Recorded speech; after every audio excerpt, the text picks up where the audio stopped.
So we looked before at finding the V-shaped pair of lines which generate the same arc of a parabola as a particular pair of disconnected lines. So I'd like to go the other way. Start with a V-shaped pair and find all the possible disconnected lines that would generate the same parabolic arc. So let's just create our pair of connected lines. So here's my V-shape, and this generates a particular parabolic arc. We can just take a look at it very quickly by having this at length t, proportion t long, and we can see that the envelope looks like that. So that's the parabolic arc generated by these three. Well, but notice that B moved. We haven't actually nailed down these points A, B, C, and I'd like to do that. We'll make that one 0, 0. And we'll make a x0, y0, and make C x1, y1. And then I'm going to hide these just to get them out of my way. But now I can, if I drag this, you can watch it going around there. Okay, well, what I want to do, I'm actually going to delete these things.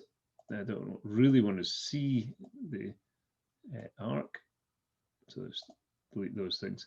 I want to find the other the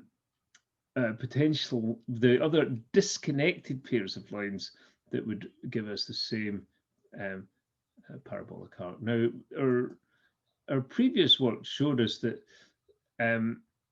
if we had a pair of disconnected lines, such as these, and it was to generate the V-shape, the V-shape would have to lie on the diagonal.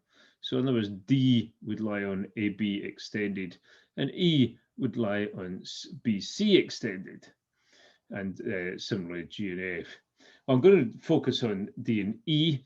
So I'm not just going to stick it any old place on AB extended. I'm going to actually specify its location on that line by a point proportional constraint. So I'm going to make D point proportional, and I'm going to use U. It's going to be proportion U along the line AB. Well, what exactly does that mean? Well, we see U is negative at the moment. If U is 0, then it's lying on top of A. And if U is 1, it's lying on top of B. And for the rest of its location, unless it was potential locations, it's just proportional. So if U is at -1, it would be the same distance, BA would be the same as AD, and so forth. So likewise, I'm going to make E proportion V along BC. Now we've seen that if DE in fact generates the same curve, then the center of these two, if we join the centers of AB and BC, which I'm going to make now,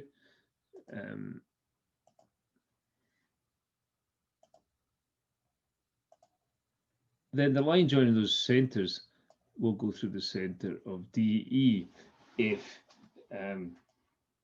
we have the, sorry, I didn't want to do that.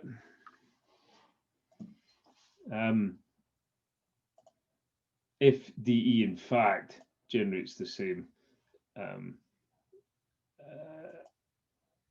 parabolic arc. So let's find that intersection. So that intersection D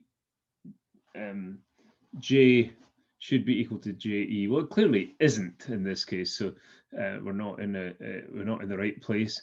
But let's just look at the distance from D to J.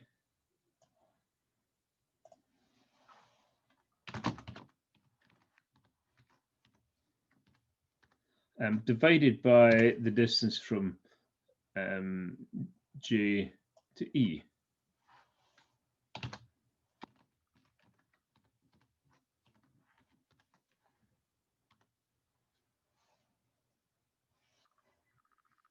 And we see that's 1 minus 2u over 1 minus 2v.